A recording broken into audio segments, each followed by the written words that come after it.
Hey, what's up, guys? Tim Uchuk here, and I thought I would hop on. We are back from Hawaii. We spent 3 weeks there with the family, taking some of my own advice and unplugging and recharging the batteries. But back to it now, and I am going to be spending more time. One of my goals over the next couple quarters, putting out podcasts again. I've been kind of off the wagon for the last couple months due to other projects that have taken my focus, but I wanted to hop on here and go through a training with you guys that it's kind of simple, but at the same time, I think it's pretty powerful because it's going to allow you guys to have structure, which is really important as you scale and grow your business and your teams. Because as you add team members, there's a lot of complexity that often creeps in.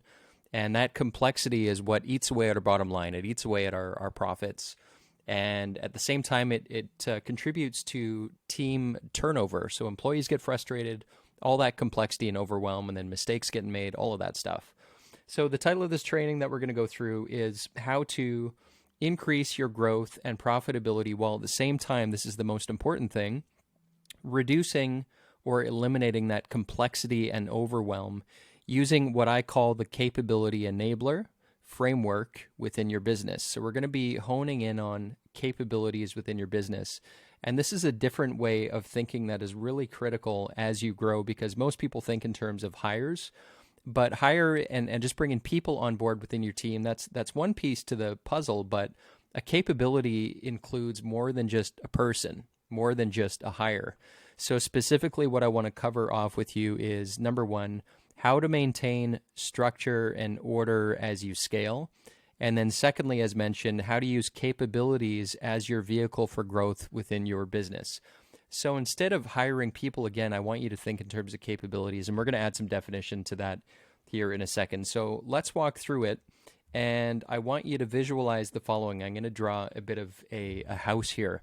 And if you're listening to this as a podcast, I'm going to be releasing, and I'll link to a video that you can watch because it's going to make a lot more sense if you're watching this as a video. Okay, so let's draw a house as an analogy for your business. And before we draw that house, let's define what your business is. Let's start there. And so it helps to understand that any and all businesses are a vehicle. I'm drawing a picture of a bus here. They're a vehicle for solving a problem for a person or a group of people. Okay, so here's your client before your business and your client after your business. Your business is a vehicle. People give you money, regardless of what you do, for solving a problem.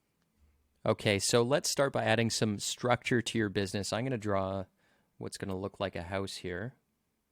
It's going to have three shapes. And the roof of the house, I'm going to call your leadership system. And this middle section here, I'm going to call your value stream. Your value stream. And the bottom section here, I'm going to call your supporting, excuse my handwriting, supporting functions. Okay, so your leadership system, your value stream, and your supporting functions. And so this is basically the structure for your business. And your leadership system, what is this comprised of? This is your strategy. It's your vision and purpose, right? Why you guys exist, your values, your KPIs, and this is what guides the growth of your business. And so within the leadership system, you've got a team in the future, if you don't have a leadership team, and they're going to use this leadership system in order to drive your business forwards. Okay, so leadership system. Next, we have your value stream. So I want you to think of your value stream as a conveyor belt that basically does four things. So number one here is attract. So this is attracting your dream future customers, right? Generating leads, nurturing those leads, engaging those leads, and moving them forward towards number two, which is convert. So that's your sales process. And number three, once they become customers, you have your fulfillment process. So fulfill. And then number four is what you do after you're done fulfilling your products or your services. So this is retain and expand. Retain and expand. So how do you retain your customers? How do you increase your customer's lifetime value? So repeat purchases, right? It's been 6 months since your last teeth cleaning type stuff. How do you expand through referrals? There's a number of ways that you can retain and expand your customers, but notice how these are all outcome focused. We're not using team names, we're describing outcomes here. And those outcomes are capabilities. Remember, we were talking about capabilities earlier. So any business needs the ability to attract ideal customers, future customers. Every business, so 2.0, needs the ability or the capability to convert them into paying customers, and then the ability to fulfill profitably, reliably, predictably, and then number 4, the ability to retain and expand, okay? And so all of these things combined are your value stream. So the third piece here in our house are your supporting functions. So let's continue that numbering. So we got 5.0 and 6.0 and 7.0. Your functions might have different names, but most businesses require an HR function, a finance function, and an operations function. So this is things like your IT, your processes, etc. Okay, so we got 5, 6, and 7. You've got your HR, finance, and your operations. And then lastly, I'm going to add a number here for your leadership system. Okay, so we've got 1, 2, 3, 4, 5, 6, 7, 8. Now you might be asking, Tim, why in the heck are we numbering things here, and what's the purpose? What's the point? What are we getting at? Well, you can imagine as you want to maintain order, think in terms of your folders and your processes, etc. As you scale, you're going to need a way to organize these so that the left hand knows what the right hand is doing. If you've got a team of 10, 15, 20, 30, 40, 50 people, you want everybody having a single source of truth for, hey, I'm looking for our social media process. Where is that located? Hey, I'm looking for a sales document. Where is that located? So this is where having the numbered structure allows you to have a hub and spoke in terms of all your processes, your folders, etc. So think in terms of that hub being so you got your 1.0, 2.0, 3.0, 4.0, etc. So remember, this is attract,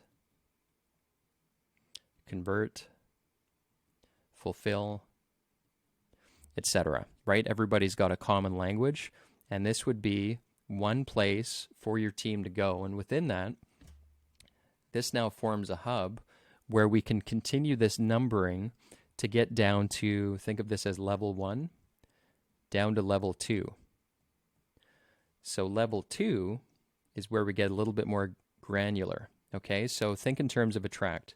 So 1.1, we're going to break down 1.0, right? Attract. This is your marketing. This is how you generate leads, nurture those leads into paying customers. So what are the things that you do in order to attract your future buyers? Well, this is where we have things like our website and branding. 1.2, we have social media. 1.3, let's call it paid ads. 1.4, SEO, etc. Right? So imagine having a document or a resource, depending on the types of tools you're using, that encompasses that 1.0 at the level 2. Okay, so we can get more granular. And within social media, you could imagine that we can get down to the lowest level, which would be level 3, which would be, it would follow this convention. 1.2.1, so this would be a procedure within social media. 1.2.3, another procedure within social media.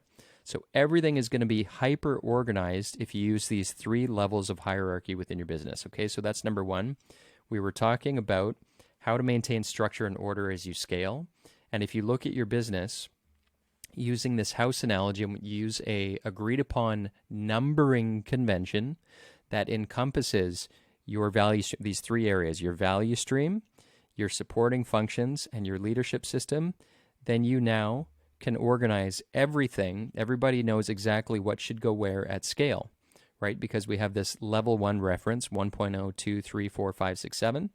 We've got a level 2 where we can break these down to the next level, right?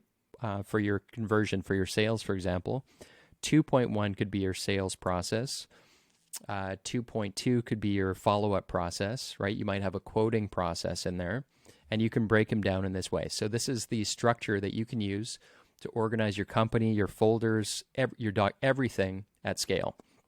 Last piece here is I want to talk about capabilities. Okay, so each one of these, think of it as a capability, and that capability for you, if we break down a capability, right, this is what drives the outcomes that you want. So capability number one is the ability to attract and nurture and engage your leads repeatably and reliably. So we do that through your social media, your paid ads, et cetera, et cetera. Okay, so that's the outcome we want. Now, how do we acquire that capability? Well, think of it in terms of these components here. So people, processes, tools, and then these are your KPIs. Okay, so I'm going to break this down. These are your capability enablers. Capability enablers. Okay, people, process, tools, and then you've got your KPIs. So if you want to have a capability, or if you are currently struggling with one of your capabilities, let's say that you're struggling with generating leads, let's say you're struggling with generating sales. If we break it down through the lens of a capability, it's going to boil down to one of these four things. Either you don't have the right person, you don't have enough people, or you have the right person, but they require training. Okay, so it's going to come down to the people. What are the processes those people are using? So you might have, if you've got a breakdown, you might not have the process. You might have 10 people doing the same thing 10 different ways. So the people need the process. This is the agreed upon way of doing things. And then let's say you have the people, you have the process, but their tools are broken, or they're not using the right tool, or it's an archaic old tool that's no longer, this could be like an app, it could be a piece of equipment, like a physical tool, but it could also be your technology, okay? And let's say you have great tools, you have the right processes, you have the right people, but those people don't have the right targets in place. So we call these measures and controls. So think in terms of like a basketball game, right? You need to have a scoreboard to know how you're performing. And if people don't have targets through measures and controls, then we're going to take the path of least resistance. So let's look at your sales capability. Let's look at number 2. You need a team. That sales team needs an agreed upon process for doing things like quoting, etc. They need to have the right tools in place, and then they need targets in place for you to measure on a regular basis. For example, number of quotes presented per week. That would be the measure.